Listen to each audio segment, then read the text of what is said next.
Once you are infected and you're not treated, at the end you will die. Without treatment, you will die. Welcome to the third season of Transmission, the podcast of the Institute of Tropical Medicine in Antwerp. This season, we follow our researchers in their ambitious pursuit to eliminate and control diseases that threaten the world. In this first episode, we dive into the strange and deadly triangle that sustains all diseases. Join us as we explore fragile victories, unexpected setbacks, and groundbreaking innovations. Transmission, your front row seat to the world of health, science, and beyond.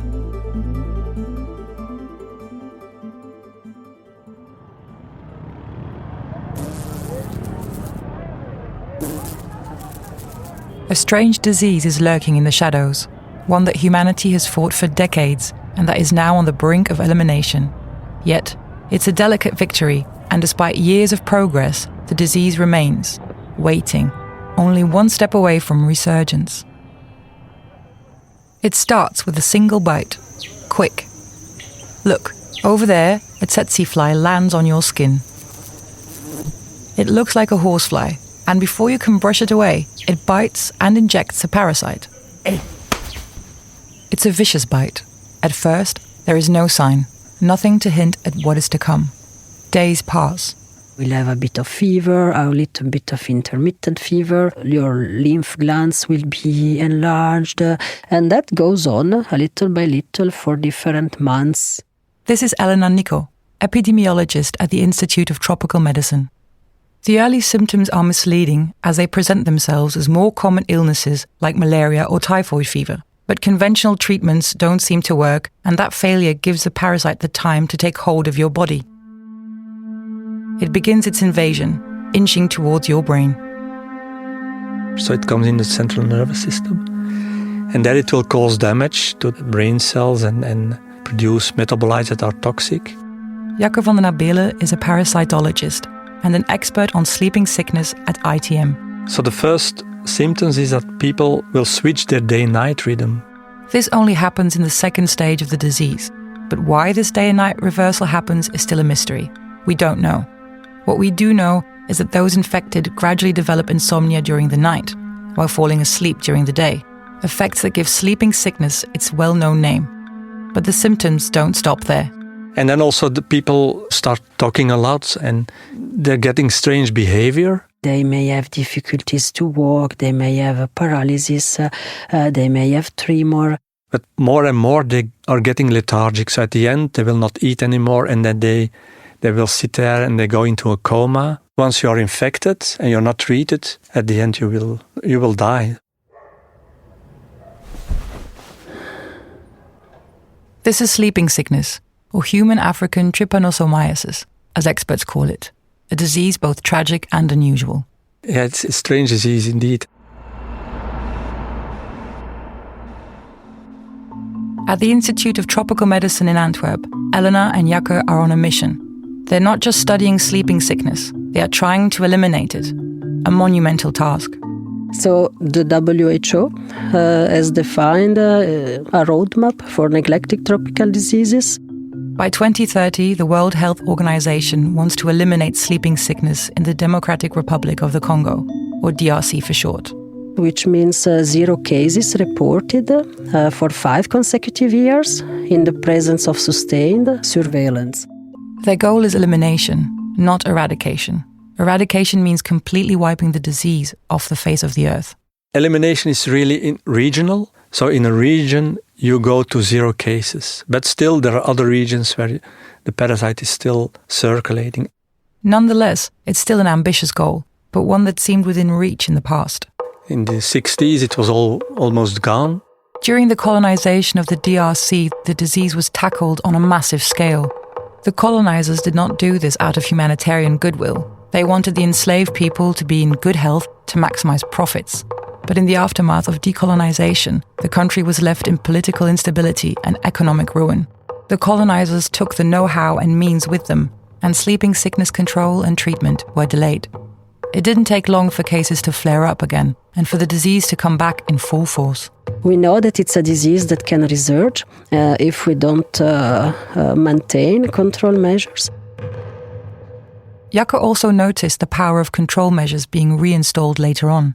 So when I started, the early 90s at ITM, at the Institute of Tropical Medicine, so then there were about 35,000 cases annually reported. And now these days we are at a level of 800, 900 cases annually. In a world plagued by other massive health challenges, 800 to 900 cases might seem trivial, but if we don't sustain the effort, the disease will seize its chance. And then you see it's in 10, 15 years, it's coming up again. 80% of sleeping sickness cases occur in the DRC. Maintaining control measures is particularly challenging because the parasite resides in very remote areas.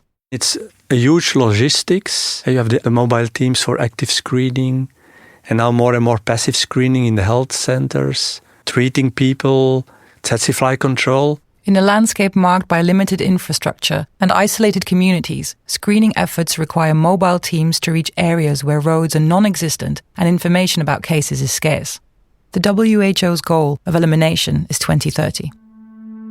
But in my view, it will be very difficult to really eliminate the disease, because to really tackle these last cases, to find them. At this moment, I think annually 2 million people are screened to find a few hundred of cases. Sleeping sickness is far from the only disease on our elimination wish list. We also dream of eliminating malaria and curbing emerging threats like dengue. This raises a critical question. Is it ever truly possible to eliminate a disease?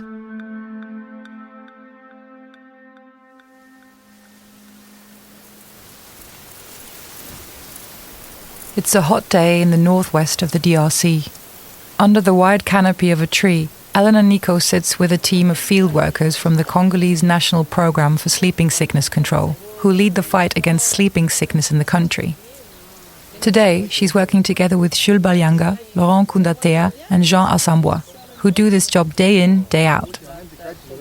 Elena has her black hair tied back. Her eyes scan the surroundings. Villagers gather around, and one by one, they step forward to the mobile screening lab to be tested and treated for sleeping sickness. So I went to see these villages where the disease has really been a disaster. It has really decimated the population there. Among them was an older woman with tears in her eyes. She looked at Elena. And she was really crying, and she was just wanted to say thank you. So she was an old patient, she was someone that is getting cured, and she was doing fine. Her thank you wasn't just for Elena, but for the entire team's effort to fight sleeping sickness in her community. So that was quite impressive to see how important it was for her and how she recognized the work that we are doing. Moments like this highlight the need to target the triangle that sustains sleeping sickness. For this disease to thrive, 3 elements must align: the parasite, the tsetse fly that spreads it, and the environment they share. Or more generally, diseases spread by insects need a pathogen, an insect to carry it, and the right environment to come together to surge. This triangle of elements is deadly, but also vulnerable. Break one corner, take out one element, and the disease begins to falter. Yet, history has shown that this is no easy task. Only one human disease has ever been eradicated.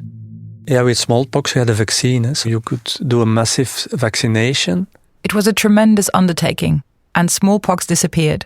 The successful effort happened back in the 70s, and a couple of years later, the World Health Organization declared the disease eradicated. Now smallpox can only be found in 2 highly secured labs, one in the US and one in Russia. With sleeping sickness, we unfortunately don't have that option. In contrast to smallpox, there are insects involved, and efforts to develop a vaccine have largely failed. We have no vaccine, and 20, 30 years ago there was quite a lot of effort to try to find a vaccine, develop a vaccine. The problem is that parasites are intriguing organisms in adaptation and escaping also the immune response. At the end, they stopped looking for a vaccine. After years of failed attempts, the effort was abandoned. So although we did it once for smallpox, complete worldwide eradication is not really on the map. Not for sleeping sickness, not for other diseases in the world. So what is left to dream about? Elimination. But you still need to break the triangle when working with vector-borne diseases. diseases spread by insects. We need to fight the parasite, control the vector, and change the environment. Let's stay in the DRC to tackle the first element of the triangle, the parasite.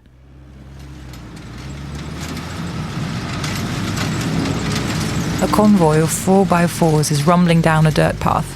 Their tires kick up clouds of red dust. After hours of travel to reach a remote village, the path suddenly ends at a shallow river.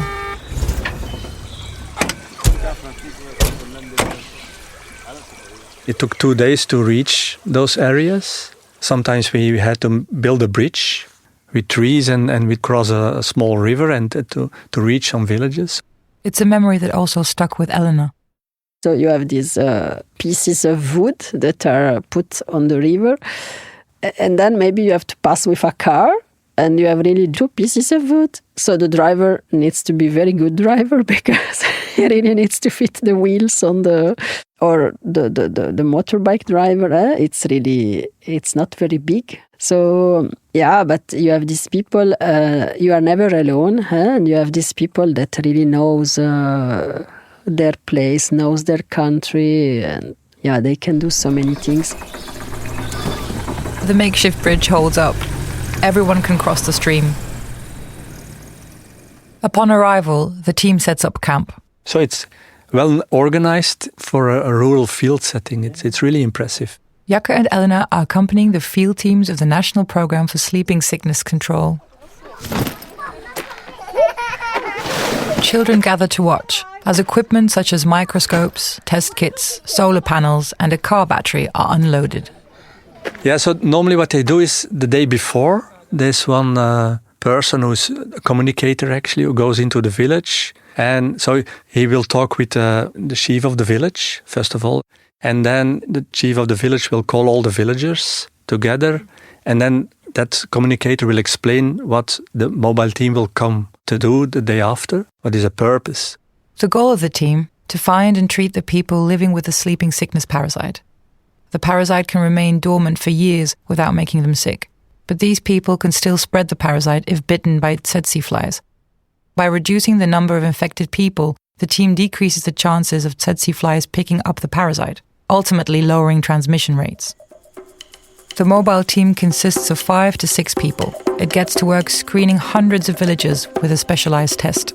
Which is produced at ITM and which is actually a quite easy test to use in the field. And it detects whether or not you have possible antibodies against the parasites. The Institute of Tropical Medicine produces more than 1 million of these tests a year and ships them all over Africa. It has a long history with sleeping sickness. So it's the only place in the world where this test is produced. Sleeping sickness is really, I think, in the DNA of ITM because our first director, he has been doing his PhD thesis on sleeping sickness. So that was the beginning, and then the tradition has continued.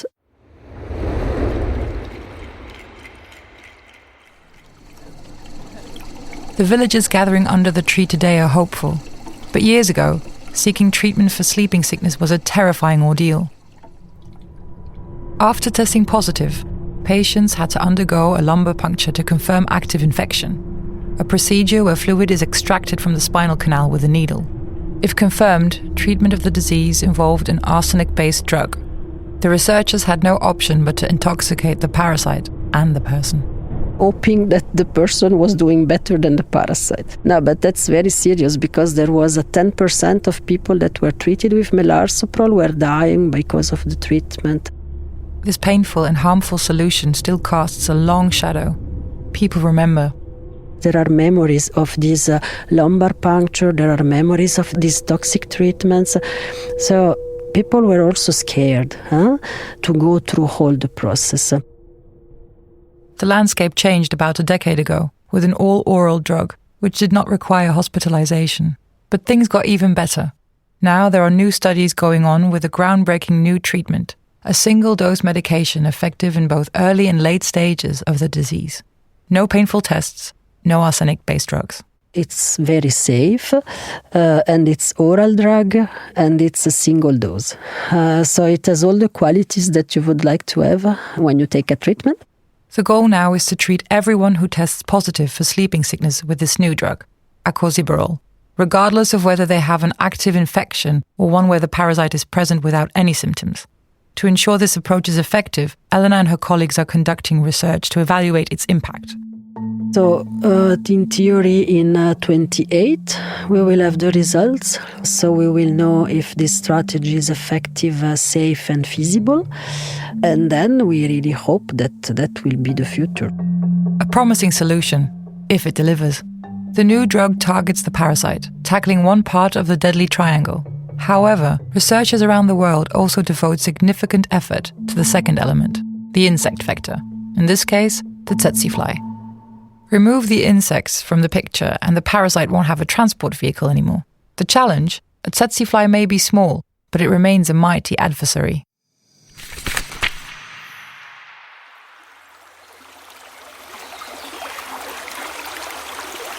As the sun rises over a riverbank, the air comes alive with sound. Tsetse flies buzz low to the ground, their bodies flickering in the light. To the untrained eye, they're just another insect. Active during the day, usually in the morning and late afternoon, these flies have peculiar habits that could hold the key to understanding and combating the disease they spread. So normally tsetse flies are just blood-feeding insects. So they are harmless, only they bite you and it can be painful and sometimes have a local reaction, but they will not transmit the parasite. Of these flies, only 1 in 1,000 carries the sleeping sickness parasite. So when you are bitten by an infected fly, you will develop the disease and you need treatment. And encountering the wrong one is not that hard if you're in the wrong place at the wrong time. So you can get infected only in Africa, because tsetse fly are only in Africa, and only in specific area of Africa, because tsetse fly are very specific. So they really like a specific habitat, and they don't move a lot. Because there is no preventive treatment against the disease, avoiding their specific habitats seems like the easiest form of protection. If you do that, you actively break the environment corner of the triangle. People and flies wouldn't meet anymore, but avoiding the habitat is nearly impossible for many communities as the risk of infection is highest along rivers. A place where women wash clothes, fishermen cast their nets, and children play. Luckily, there are other strategies as well. One involving blue screens and another involving a mega factory. And look, you can see the blue screens over there, next to the river.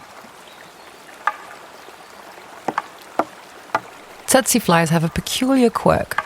They are irresistibly drawn to a specific shade of blue that doesn't occur in nature. And a very typical blue, it's called king's blue. So along the same riverbanks where people work and play, small blue and black screens flutter in the breeze. They look unassuming, but these tiny targets are deadly to tsetse flies. The blue part of the screen attracts the flies, but they won't land on it. Strangely enough, they prefer the color black as a landing spot, and the black part is coated with insecticide. Once they are on the screen, they will die. So it's a way to attract the tsetse from the environment and then to kill them. A surprisingly low-tech solution, a blue screen and a black net with insecticide, no bigger than a handkerchief. Communities can maintain these targets themselves, and the screens are planted into the ground along the riverbank with 2 wooden sticks positioned low to the ground. And this you put every 20-30 meters, you put such a screen, and this way in an area you can nicely control the tsetse fly population. Sometimes it doesn't have to be complicated. Now, let's travel to another country to see the counterpart of this small, low-tech solution. It's a place you might not expect, an enormous tsetse fly factory. In a sprawling facility in Addis Ababa, the capital of Ethiopia, millions of flies are bred, not to spread sleeping sickness, but to stop it. It's a controversial approach, but something similar is happening in Senegal and Burkina Faso as well. It may sound counterintuitive to happily breed vectors for a disease you want to eliminate, but this is how the sterile insect technique works. You breed male flies, sterilize them with radiation, and release them into the wild. A female tsetse will mate only once, so if that female mates with a sterile male, she will not produce any offspring. And this way, in a specific area, which is isolated, so there's no incoming wild-type males, you can eradicate the local tsetse fly population. The population will crash, And what's more, in some regions, the technique already proved successful for the animal form of sleeping sickness, a variant of the disease that has devastating effects on livestock in sub-Saharan Africa and a severe impact on food security and economic development in the region. The first time it was used, it was in Zanzibar, and there they were able to manage to eradicate the tsetse fly. There was only one tsetse fly species, and they are doing it in Ethiopia, in an area, and also they did it in Senegal.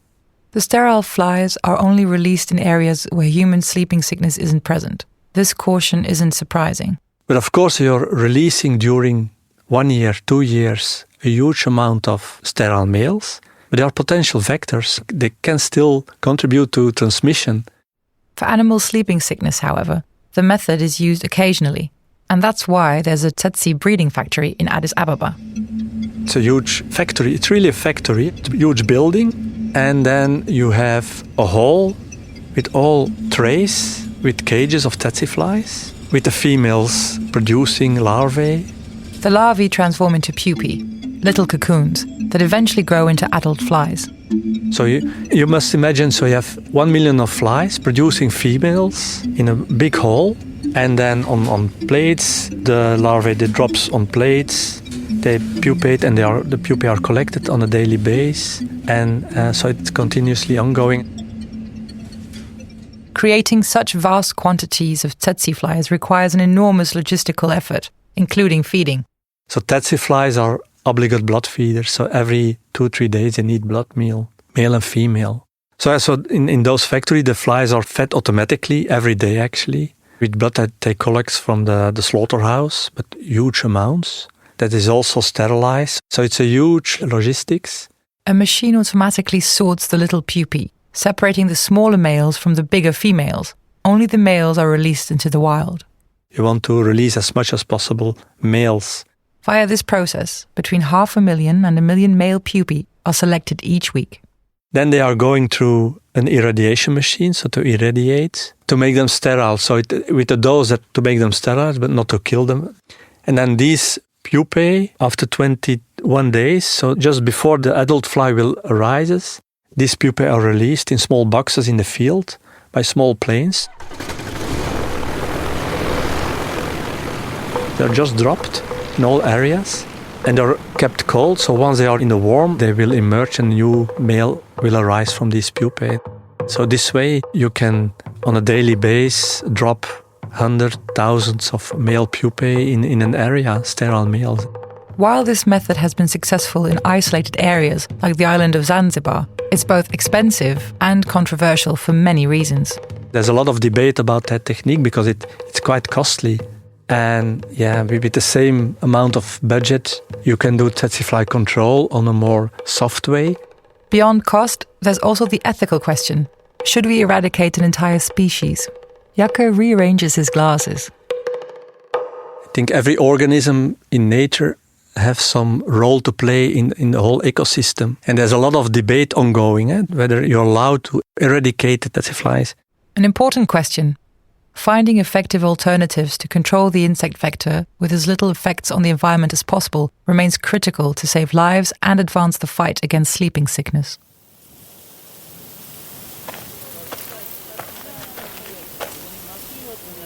Back in the DRC, the mobile team wraps up another day of screening.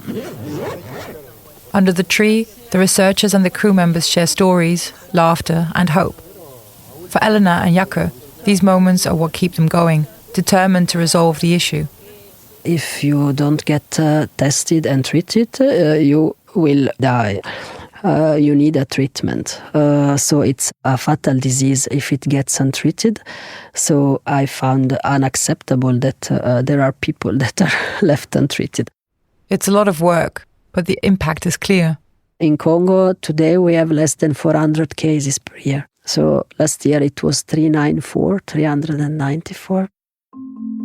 Thanks to efforts like these, global cases of sleeping sickness have even dropped to fewer than 1,000 per year, a monumental achievement. So we are really close to this end point. So it's since several years that we are below 1,000, but then it's stable. So the big challenge is now to go down further. Breaking the triangle, parasite, insect vector, environment is no small task. For some diseases like sleeping sickness, the fight is feasible and you could aim for elimination. For others like dengue, you need to control it as best as possible. Dengue is a disease spread by mosquitoes, leading to fever and worse. And it's resurging all over the world, already putting countries like Brazil in a state of emergency. But it's also on Europe's doorstep. It has taken hold in France and Italy. How can you eliminate a disease that has gone global and is supported by the climate crisis? Francesca Falconi is an expert on dengue, working in Peru. Yeah, it's a it's a tricky question because, sometimes people talk about eradication, but I think because of the mosquito is quite spread all over the world already, it's going to be, if not difficult, impossible to do. Due to the abundance of the mosquito, breaking the triangle for dengue seems like a challenge beyond reach. A challenge, nonetheless, that researchers are taking head-on. But that's a story for our next episode.